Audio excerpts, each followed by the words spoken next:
Is dog culture a modern slavery? Well, let's look at some things about slavery and compare them to dog culture. So, the legal doctrine partus sequitur ventrum, the offspring of slaves were born directly into slavery. So, isn't that the same as dog culture?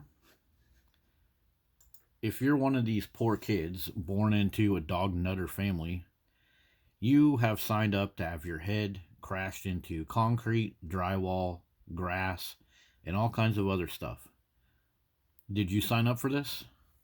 Or were you born into this? This is one of the common themes in dog culture. The dog humping the kids. They allow the dogs on the beds and couches, and the kid can barely even hang out on their own property in their own house. I mean, not to mention the fact that these kids get killed, but just this dog humping and dog knocking kids over with leashes. These kids are born into this. They're slaves to this stupid habit of dog ownership. Read some of the impacts that being born into slavery had, how they're separated from their parents, how they have no legal rights. These little kids that are born into dog nutter families, they're separated from their parents because the parents use a dog to control the child. The parents use the dog as narcissistic control, and so the poor little kids, they suffer many of the things that the slaves suffer. They're being enslaved into this indoctrinating dog culture. So these poor kids that are born into this dog culture society, dog nutter parents, they have to take care of these dogs. That's part of what the slaves had to do on the plantations. They had to take care of the animals.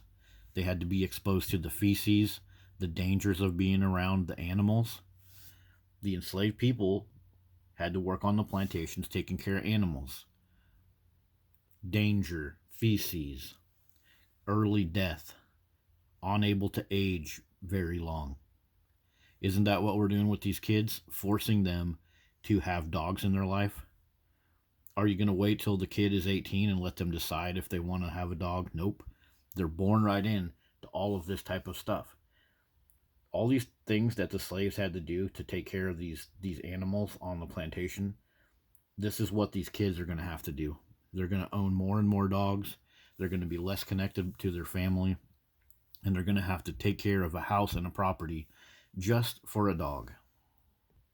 So, on the plantation where the slaves were forced to work, was that a good environment for them? Or were they killed? Well, let's look at some of the stuff.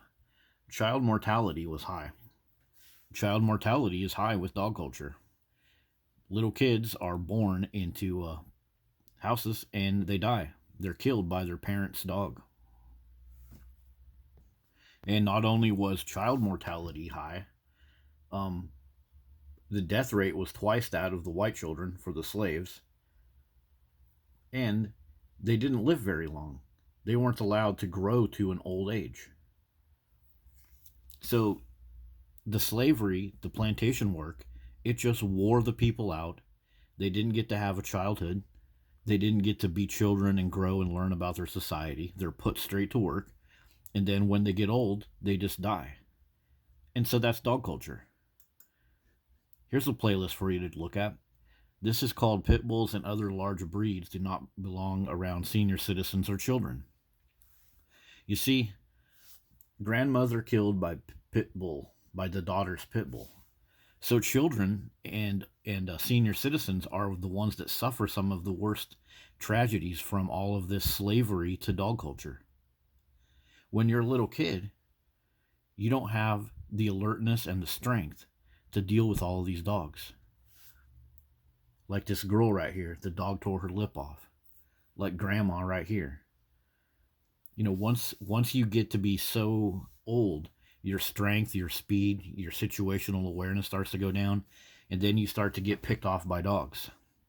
And when you're young, if you don't have a family and adults around you, taking care of you, looking out for you, these dogs will shred you up. Just like with slavery. The young people, they got the worst of it, and the old people, they got the worst of it. Speaking of taking care of animals on the plantation, Modern American society is like a frickin' dog plantation. Look at all the animal shelter workers and doggy daycare workers that are killed and maimed inside of these shelters. LA Animal Shelter, LA Shelter mauled by dog. Right out of the shelter, a dog is killed, a woman. Rescue worker killed after dog attack. So working in this dog plantation, being a slave to this dog worship, it comes with some deadly, deadly consequences. This is like a modern form of slavery. So, what if you want to speak out about this? What if you're starting to realize pit bulls are killing little kids like almost on a weekly basis, depending on when we look? Well, just like with slavery, you're going to reach extreme hostility, violence, social ostracism, threats. People that spoke out about slavery back in the day, you better watch out. You're going to get your house burned down. You better go get yourself a slave, and you better pull the line, and you better be part of this. This is the same BS in dog culture. You can go get yourself a dog and play along with this dog worship, and you'll probably be left alone. But if you speak out, these are the type of things that are going to happen to you. Even if you're a police officer defending yourself, even if you're a police officer defending one of your fellow citizens, if a loose stray dog tries to kill a police officer and the police officer shoots the dog, you got half of the city calling for that officer to be fired and imprisoned, or even worse.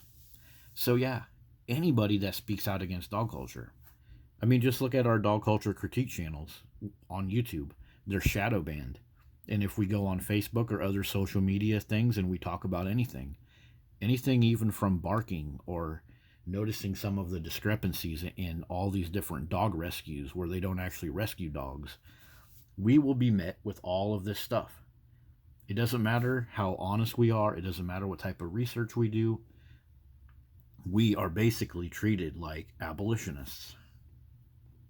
What would an example of the extreme hostility be? We'll just look out in modern society. As of right now, if you just rough handle a dog and somebody gets a picture of it on their phone, or if you work for like a doggy daycare and two dogs are fighting and they capture you breaking up the fight at just the right moment and you knock the dog over, they would say that you are a dog abuser. They would fire you. They wouldn't even look at the fact that you broke up a dog fight.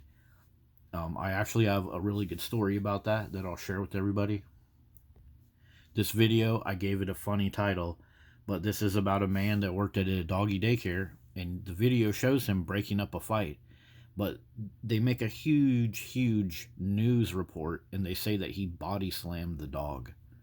They act like he traveled 100 miles just to injure a dog, when in fact, he was having to deal with fighting dogs, and he needed to be aggressive with the dog. And this happens 1,000 times a day in our society. People will be met with extreme hostility because they don't like the way somebody did something with a dog.